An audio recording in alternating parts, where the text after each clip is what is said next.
Breaking news की race से हटकर खबरें कुछ अच्छी भी हैं। नमस्कार, मैं हूं Nikhil Singh. Good news India में आप सभी का स्वागत है। नमस्कार, मैं हूं शहला निगार। और गुड न्यूज इंडिया के इस नए नवेले अंक को लेकर एक बार फिर हम हाजिर हैं तमाम सार्थक सकारात्मक खबरों के साथ, जिसमें देश भर के कोने कोने से हम आपके लिए ऐसी ही खबरें बटोर कर लाए हैं जिन्हें देखकर आप खुश उठेंगे और आपके अंदर कुछ कर गुजरने का जज्बा भी भर जाएगा। तेज रफ्तार भागती दौड़ती जिंदगी और सुर्खियों की इस रेस में हम अक्सर ये भूल जाते हैं कि हमारे आसपास कुछ अच्छा भी हो रहा है, कुछ ऐसा भी है जो हमें सकारात्मक ऊर्जा दे सकता है, हमें कुछ कर गुजरने की चाहत भर सकता है। अपने इस खास कार्यक्रम के जरिए हमारी यही कोशिश रहती है कि हम समाज में हमारे और आपके बीच घटित हो रही इन्हीं अच्छी खबरों को चुन चुन कर आप तक पहुँचाएं। तो शहला, देर किस बात की, आइए शुरू करते हैं गुड न्यूज इंडिया।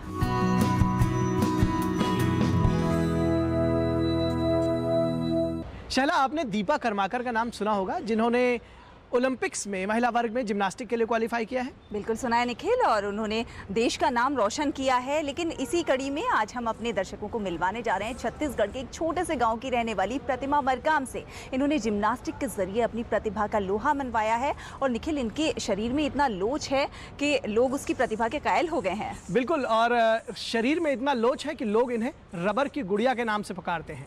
ये एक छोटे से गरीब आदिवासी परिवार से ताल्लुक रखती हैं, लेकिन जो इनकी प्रतिभा है उसके सभी कायल हैं। पिछले दिनों जिम्नास्टिक्स में रियो ओलंपिक्स के लिए क्वालिफाई करने वाली दीपा कर्माकर ने खूब सुर्खियां बटोरी। लेकिन इतने बड़े देश में कुछ ऐसे होनहार और भी हैं जिनके बारे में हम नहीं जानते। यह है छत्तीसगढ़ के गरियाबंद जिले के एक छोटे से गांव में रहने वाली होनहार बिरवा प्रतिमा मरकाम। महज 13 साल की प्रतिमा ने जिम्नास्टिक्स के खेल में अपने शानदार प्रदर्शन से सभी को अपनी प्रतिभा का कायल बना दिया है।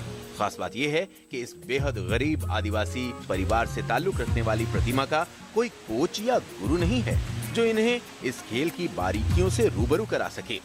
प्रतिमा को योग में महारत हासिल है। दरअसल कुछ वर्ष पहले डॉक्टर ने प्रतिमा के पिता सानोराम को बीमारी दूर करने के लिए योग करने की सलाह दी थी। प्रतिमा भी अपने पिता के साथ योगाभ्यास करने लगी और थोड़े दिनों में ही योग के कठिन से कठिन आसन भी आसानी से करने लगी।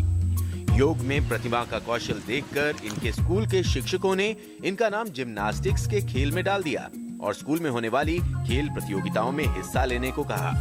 फिर क्या था, प्रतिमा की प्रतिभा सबके सामने आई और उन्होंने स्कूल से लेकर स्टेट लेवल तक सफलता के झंडे गाड़ दिए। उन्होंने राज्य स्तरीय प्रतियोगिताओं में भाग लेते हुए राष्ट्रीय प्रतियोगिता में छत्तीसगढ़ का प्रतिनिधित्व किया। मैं अंतर्राष्ट्रीय तक खेलना चाहती हूँ और देवो गरियाबंद जिला को नाम रोशन करना चाहती हूँ। और अगर कोई मेरे को सिखाए गुरु, तो मैं अगर सिखाए तो जरूर मैं इनाम जीत विदेशी को खेलने जाऊंगी और जरूर इनाम जीत के लाऊंगी।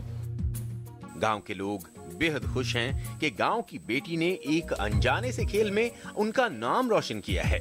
लेकिन उन्हें चिंता भी है कि अभाव और विपन्नता कहीं इस प्रतिभा को खत्म न कर दे। अगर शासन देख करके लड़की को अगर कुछ सहयोग करके पढ़ाना लिखाना या योगा सिखाना चाहे तो लड़की आगे भी पढ़ लिख सकती है या योगा करके अपना नाम रोशन कर सकती है। प्रतिमा के पिता भी कहते हैं कि वो अपनी बेटी को और आगे ले जाने में सक्षम नहीं है। लेकिन अच्छी बात यह है कि प्रशासन ने हाथ आगे बढ़ाए हैं। प्रतिमा अब 9वीं से 12वीं कक्षा तक कस्तूरबा बालिका आवासीय विद्यालय में पढ़ सकेंगी और अपने सपनों को पूरा कर सकेंगी। फिलहाल प्रतिमा नियमित अभ्यास में जुटी हुई है। आंखों में एक ही सपना है, बेहतरीन जिम्नास्ट बनकर देश विदेश में पुरस्कार जीतना और अपने देश का नाम रोशन करना। प्रतिमा की प्रतिभा और उनके हौसले को देखकर लगता है कि उनका सपना जरूर सच होगा। गरियाबंद से गुड न्यूज इंडिया के लिए राघवेश पांडे की रिपोर्ट, डीडी न्यूज। तो वाकई प्रतिमा की प्रतिभा के हम सब कायल हो गए शहला, और उम्मीद है कि सरकारी सहायता तो अब इन्हें मिल ही रही है और आगे ये देश का नाम जरूर रोशन करेंगे। बिल्कुल, और ये बहुत अच्छी खबर है। इसके साथ ही एक अच्छी खबर ये भी है कि बुंदेलखंड, जहाँ बूंद बूंद पानी की किल्लत है, वहाँ की कुछ महिलाओं ने जल संचयन और पानी को बचाने की एक मुहिम चला रखी है। इन्होंने जल सहेली नाम से एक ग्रुप बनाया है जो कि पानी को बचाने और जल संचयन के लिए अभियान चला रहे हैं। शैला, बुंदेलखंड की जब बात आती है तो बचपन से ही हम वहाँ की वीर गाथाएं सुनते रहे हैं, लेकिन आज दर्शकों हम आपको जल सहेलियों की गाथाएं सुनाएंगे। ऐसी जल सहेलियां जिन्होंने लगभग 100 गांवों की तस्वीर बदल दी है। जल संचयन के लिए, बूंद बूंद पानी बचाने के लिए और सूख चुके जल स्रोतों को पुनर्जीवित करने के लिए इन्होंने अपना जीवन समर्पित कर दिया है।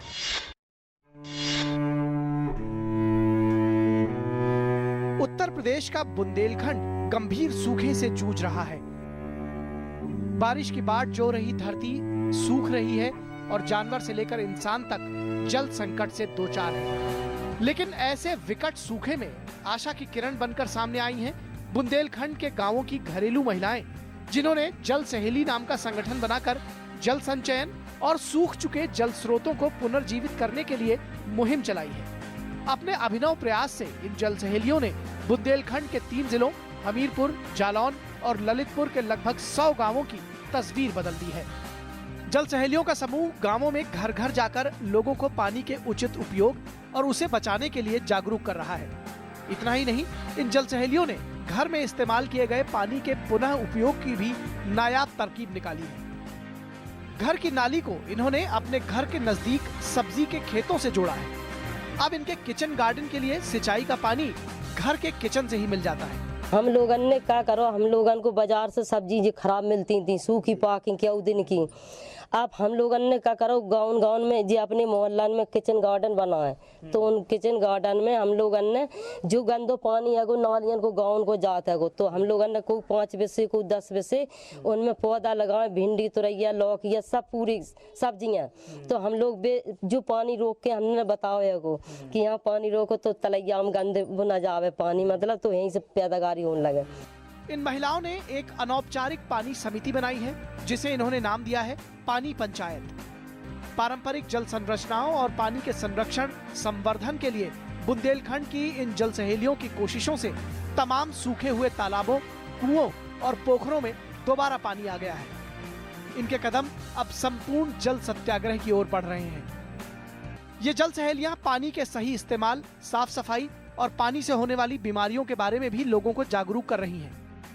ऐसे समझाते हैं कि देखो पानी बचाओ अच्छी तरह से और पानी को अच्छे उपयोग करो, हैं, और शुद्ध पानी ले मटका में, ऊंचले पे मटका धरो और बाहर ढांको और बाहर डंडी से पानी ले, हाँ, और खाना लेटरिंग से आओ तो साबुन से हाथ धो अच्छी तरह से, दूसरे डब्बा से पानी ले और चप्पल धो, तब अंदर जाओ, गंदगी ना आवे। महिलाओं का ये संगठन पर्यावरण को हरा भरा बनाने के लिए भी काम कर रहा है। एक नई जल क्रांति की तरफ इन्होंने कदम बढ़ाया है। अब बस जरूरत है तो इन्हें सहयोग देने और इनके अभियान से प्रेरणा लेकर पानी के महत्व को समझने की। जालौन से गुड न्यूज इंडिया के लिए रामेंद्र सिंह के साथ विकास सिंह की रिपोर्ट, डीडी न्यूज। तो वाकई शैला, बूंद बूंद पानी के लिए तरसते बुंदेलखंड में ये जल सहेलियां निश्चित तौर पर बहुत बड़ा काम कर रही हैं और एक आने वाली जल क्रांति की ये वाहक भी बन रही हैं। बिल्कुल, और यहाँ रुकेंगे एक छोटे से ब्रेक के लिए, पर आप कहीं जाइएगा नहीं, क्योंकि ब्रेक के बाद जब हम लौटेंगे तब आपको लिए चलेंगे लखनऊ और आपको मिलवाएंगे एक 13 वर्ष की छोटी सी ऐसी बच्ची से जो सांप्रदायिक सौहार्द की मिसाल बनी हुई है।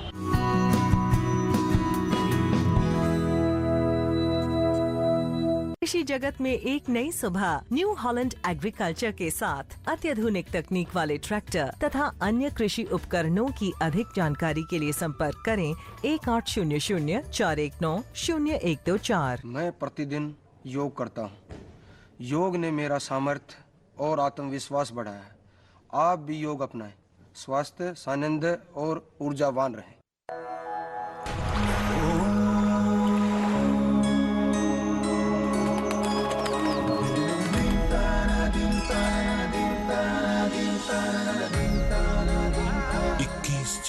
अंतर्राष्ट्रीय योग दिवस। योग संभावनाओं को संभव बनाए। सुनो सुनो किसान भाइयों, सुनो सुनो, ओ सुनो सुनो किसान भाइयों, सुनो सुनो, सुनो सुनो किसान भाइयों, ध्यान लगाकर बात सुनो। नीम कोटेड यूरिया आया, खेती में नई क्रांति लाया। इससे यूरिया की क्षमता और बढ़े, नाइट्रोजन जमीन को बेहतर मिले, नीम के गुणों से कीटाणु मरे, पानी को दूषित ना करे। तो भाइयों, नीम कोटेड यूरिया से हो मेहनत सफल, बेहतर हो खेत, पानी और फसल। कृषि और किसान कल्याण मंत्रालय द्वारा किसान हित में जारी। शॉपिंग रही मजेदार और घर आया खुशियों का अंबार, पर साथ आया कचरे का भंडार। अब इस कचरे का सुरक्षित निपटान क्या हमारी जवाबदेही नहीं है? बनिए अच्छे ग्राहक, निभाइए पूरी जवाबदेही। आइए स्वच्छता को चुने, स्वच्छ भारत का सपना बुने। जागो ग्राहक जागो।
चलो मजहब कोई ऐसा चलाया जाए, रहे कोई भूखा तो मुझसे भी ना खाया जाए।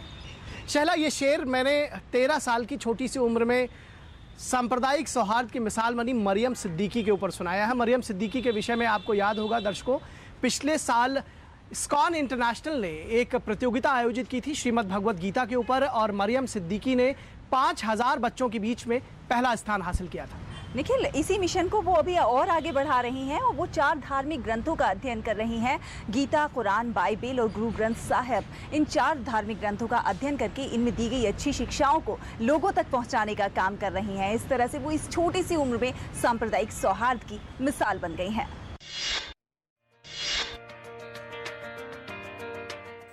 ये है लखनऊ की रहने वाली मरियम आसिफ सिद्दीकी, जिनकी उम्र महज 13 वर्ष है और इन्हें एकता और भाईचारे के प्रतीक के तौर पर देखा जा रहा है।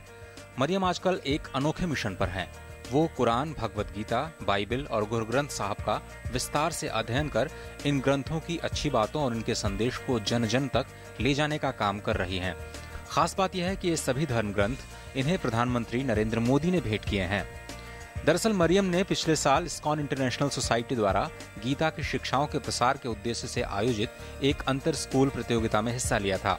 इस प्रतियोगिता में मरियम ने 5000 बच्चों के बीच प्रथम पुरस्कार हासिल किया। मरियम ने गीता से सीखा कि मानवता दुनिया में सबसे बड़ा धर्म है।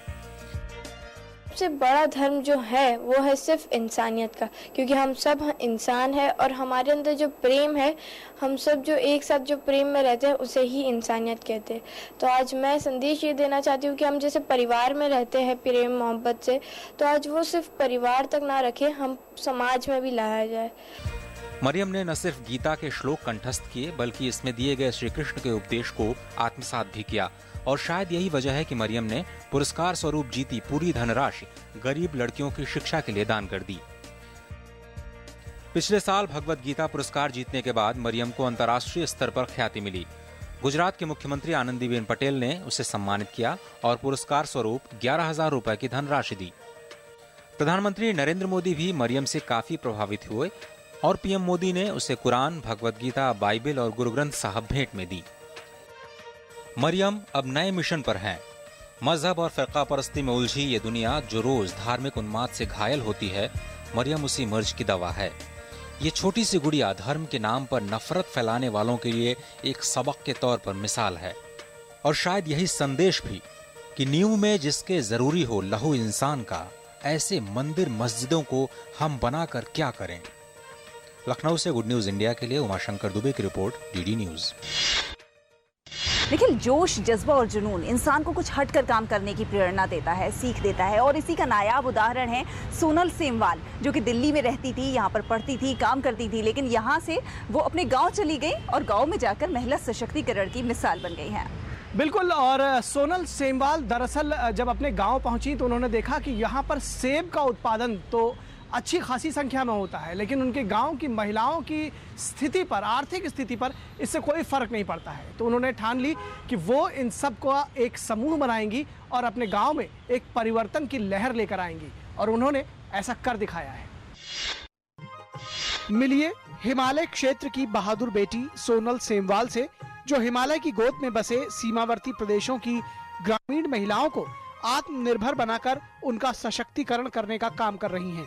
पढ़ाई लिखाई में बचपन से ही होनहार रही सोनल ने दिल्ली के एक प्रतिष्ठित संस्थान से प्रबंधन में स्नातकोत्तर की शिक्षा ली और अच्छे जॉब ऑफर हासिल किए, लेकिन समाज सेवा का जज्बा और पहाड़ी महिलाओं के लिए कुछ कर गुजरने की तमन्ना उन्हें वापस अपने गाँव खींच लाई। गाँव आकर सोनल ने देखा कि इलाके में सेब का बम्पर उत्पादन होता है और ज्यादातर महिलाएं इसी काम में लगी रहती हैं, लेकिन कड़ी मेहनत के बावजूद उनकी आर्थिक स्थिति में कोई बदलाव नहीं हो रहा है। काफी सोच विचार कर सोनल ने स्थानीय महिलाओं को जोड़कर जनजातीय बहुल इलाके में एक स्वयं सहायता समूह बनाया और स्थानीय महिलाओं को व्यावसायिक रूप से उद्यमी बनाने के लिए आधुनिक तकनीक से युक्त बागवानी करने का प्रशिक्षण देने लगी। आज के समय में 70% महिलाएं खेती बाड़ी से जुड़ी हुई हैं, जिसका इनकम ज़्यादा पुरुषों को जाता है, उसमें भागीदारी महिलाओं की नहीं होती है। तो उसके लिए हमने एक महिला संगठन बनाया है, जिसका प्रयास हमने करने की कोशिश करी है। उसके अलावा महिलाओं को ट्रेनिंग भी दी जाती है यहाँ पे कि किस तरह से हम सेब का सही इस्तेमाल कर सकते हैं। जब महिलाओं को बाजार में उनके सेब के ग्रेडिंग के हिसाब से अच्छे दाम मिलने लगे तो कम गुणवत्ता वाले सेब का क्या उपयोग किया जाए, इसकी चिंता उन्हें सताने लगी। इस चिंता के समाधान के लिए सोनल ने उन्हें अचार, मुरब्बे, जैम, जेली और शरबत बनाने का प्रशिक्षण देना शुरू किया। कि बाजार में सेब होता है जो बिकता नहीं है, उसे महिलाएं प्रोसेसिंग करके उसका जूस बना के, जैम बना के, अचार इत्यादि ये सब बना के बाजार में बेचती हैं, ताकि उनकी भी एक इनकम बनी रहे। धीरे धीरे सोनल के काम की चर्चा पूरे हिमालयन रीजन में फैल गई।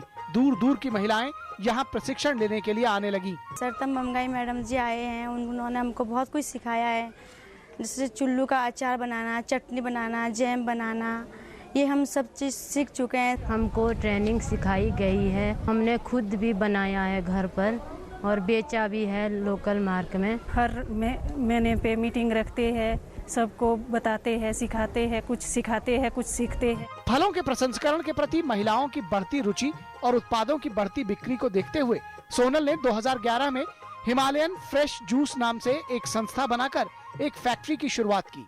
आज इस समूह की कंपनी में 500 से अधिक महिलाएं जुड़ी हुई हैं, जिनकी आजीविका यहीं से चल रही है। जैम, अचार, विनेगर इत्यादि ये सब बनाते हैं। इसी सेब को प्रोसेसिंग करके हमने जूस की फैक्ट्री भी लगाई है, ताकि वो सी ग्रेड जूस जो कि बाजार में नहीं बिकता है, उसे हम जूस बना के बेच सकें और वो महिलाओं को उसकी इनकम हो सके। हिमालयन रीजन में फल उत्पादक किसानों की रहनुमा बनकर उभरी सोनल आज घर घर जाकर पहाड़ी इलाकों में महिलाओं को उद्यमशील बनाने के लिए हुनर से रोजगार नामक राष्ट्रव्यापी जागरूकता कैंपेन चला रही हैं। ओपी यादव की रिपोर्ट, डीडी न्यूज। यहाँ रुकेंगे एक छोटे से ब्रेक के लिए, आप कहीं मत जाइएगा, हम जल्द हाजिर होंगे।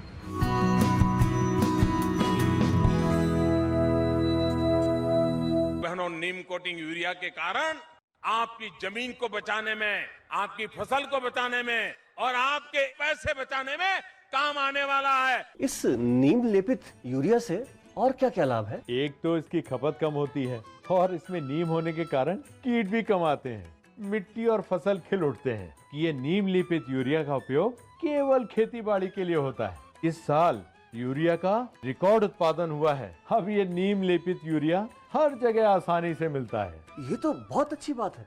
नीम लेपित यूरिया का वरदान, लहलहाते खेत, खुशहाल किसान।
फ्रिज बार बार खराब हो जाता है।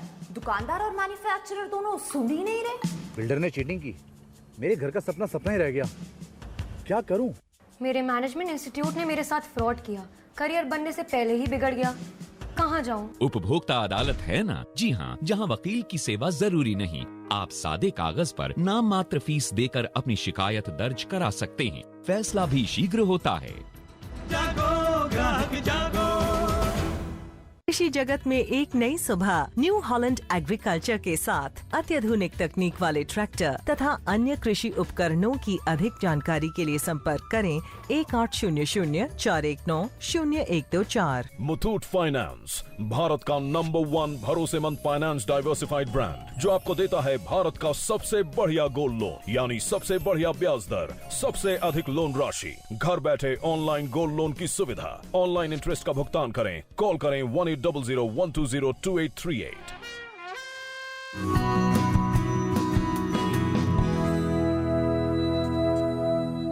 निखिल, हम लोग अक्सर सड़क पर, रेड लाइट पर देखते हैं छोटे छोटे बच्चे, गरीब बच्चे, वो भीख मांगते हैं, 1 रुपया दे दो, 2 रुपया दे दो। लेकिन क्या कभी आपने सोचा है कि ये गरीब और भिखारी बच्चे ये पत्रकार भी बन सकते हैं? ऐसे बच्चे पत्रकार बने हैं शैला। दिल्ली में ऐसे बच्चे हैं जिन्होंने पूरा एक 8 पेज का अखबार निकाला है। इसमें 70 बच्चे ऐसे हैं जो बातूनी रिपोर्टर के तौर पर जाने जाते हैं, ये सिर्फ घटनाएं रिपोर्ट करते हैं, और 14 बच्चे ऐसे हैं जो लिख लेते हैं, वो फुल फ्लेज्ड रिपोर्टर हैं। अकबर इलाहाबादी ने बहुत समय पहले लिखा था कि खींचो न कमानों को, न तलवार निकालो, जब तोप मुकाबिल हो तो अखबार निकालो।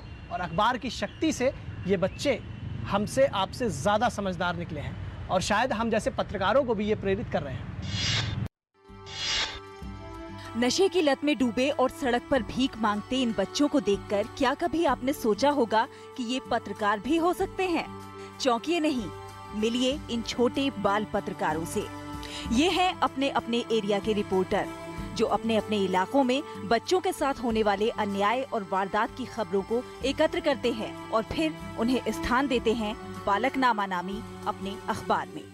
बालकनामा के जो रिपोर्टर हैं, एडिटर हैं, उनका जो बेसिकली काम होता है वो होता है सर्वे करना, बच्चों से मिलना। उन्होंने मुझे बालकनामा न्यूज़पेपर के बारे में बताया कि हमारा एक ऐसा न्यूज़पेपर है जिसमें हम बच्चों की खबर छापते हैं और बच्चे ही इसके एडिटर और रिपोर्टर है, और वो बच्चे जो स्ट्रीट एंड वर्किंग चिल्ड्रंस है।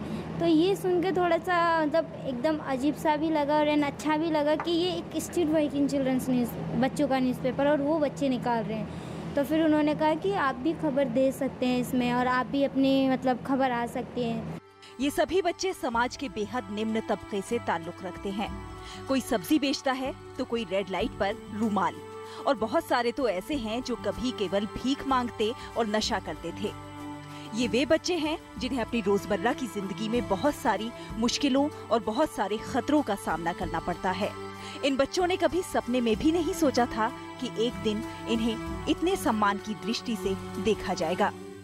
जब मैं बालकनामा के लोगों से मिली, कि जो बालकनामा पहले जो बच्चे छापते थे उनसे मिली, उनसे बाद में मिलने के बाद फिर उन लोगों ने भी मुझे बताया कि आपका अखबार है ये, हम सबका अखबार, जो स्ट्रीट चिल्ड्रन बच्चे उनका अखबार है ये। बालकनामा के 14 रिपोर्टर ऐसे हैं जो लिखना जानते हैं और खबरों को लिखने का काम करते हैं, जबकि 70 रिपोर्टर केवल ज़बानी तौर पर खबरों से अवगत कराते हैं। इन्हें बातूनी रिपोर्टर का नाम दिया गया है। दिल्ली, उत्तर प्रदेश, मध्य प्रदेश और हरियाणा 4 राज्यों में बालकनामा के रिपोर्टर्स मौजूद हैं। ये सभी फोन से संपर्क में रहते हैं। प्रत्येक महीने की 25 तारीख को इनकी संपादकीय मीटिंग होती है, जिसमें आगे का एजेंडा तय किया जाता है। झुग्गी झोपड़ियों में रहने वाले ये बच्चे समाज में हो रही घटनाओं के प्रति जितने सजग हैं, उतने ही सजग ये अपनी पढ़ाई को लेकर भी हैं। ये सभी चाहते हैं कि आगे चलकर वे कुछ ऐसा करें जिससे न केवल देश में उनका नाम रोशन हो, बल्कि एक बेहतर समाज का निर्माण भी कर सकें। Shahla Nigar, good news India, DD news. लेकिन बहुत सारे पत्र आ रहे हैं, बहुत सारे ईमेल आ रहे हैं हमारे दर्शकों के। दर्शक अपना प्यार जो है वो भरपूर भेज रहे हैं। बिल्कुल भरपूर प्यार दर्शकों का मिल रहा है, और दर्शकों आपके जो पत्र हैं वो हमारे लिए ऊर्जा का काम करते हैं, हमें प्रेरित करते हैं। तो निश्चित तौर पर ये जो पत्र है ये आप लगातार भेजना जारी रखिए, और हम अपने कुछ चुनिंदा दर्शकों के लिखे हुए पत्र आइए आपको दिखाते हैं। राजेश चौधरी जयपुर से लिखते हैं कि ये प्रोग्राम बहुत अच्छा लगता है और हमारे अंदर सकारात्मकता भर देता है। ये प्रोग्राम देखकर नई एनर्जी मिल जाती है। ग्वालियर से राजीव शर्मा लिखते हैं, आपका ये कार्यक्रम बहुत ही सुंदर एवं ज्ञानवर्धक है, जो हमें हमारे देश के कोने कोने में हो रही अद्भुत घटनाओं के बारे में जानकारी देता है। थैंक्स। इस कार्यक्रम का समय बढ़ाए तो बहुत ही अच्छा होगा। आपकी पूरी टीम को बहुत बहुत बधाई। सोनभद्र उत्तर प्रदेश से डॉक्टर A.K. ठाकुर लिखते हैं कि ये सभी चैनलों से अलग बेहतरीन प्रोग्राम है। ऐसी प्रेरणादायी खबरें देखकर मेरी आंखें खुशी के आंसुओं से भर जाती हैं। ऐसी खबरें नई पीढ़ी में सकारात्मकता का संचार करती हैं। आपकी पूरी टीम को सलाम। रवि कुमार टी लिखते हैं, कृपया गुड न्यूज इंडिया का समय बढ़ाकर 1 घंटा करने का कष्ट करें, आपका बहुत आभार होगा। राकेश कुमार लिखते हैं कि मैं प्रत्येक रविवार गुड न्यूज इंडिया कार्यक्रम बड़े ही चाव के साथ देखता हूं। मुझे इसका इंतजार रहता है। उम्मीद है आगे भी ऐसी ही अच्छी खबरें देखने को मिलेंगी। धन्यवाद। सुल्तान ताहिर साहब लिखते हैं कि मैं भारत के अलावा विदेश की अच्छी खबरें भी देखना चाहता हूं। कृपया इन्हें भी इस कार्यक्रम का हिस्सा बनाएं।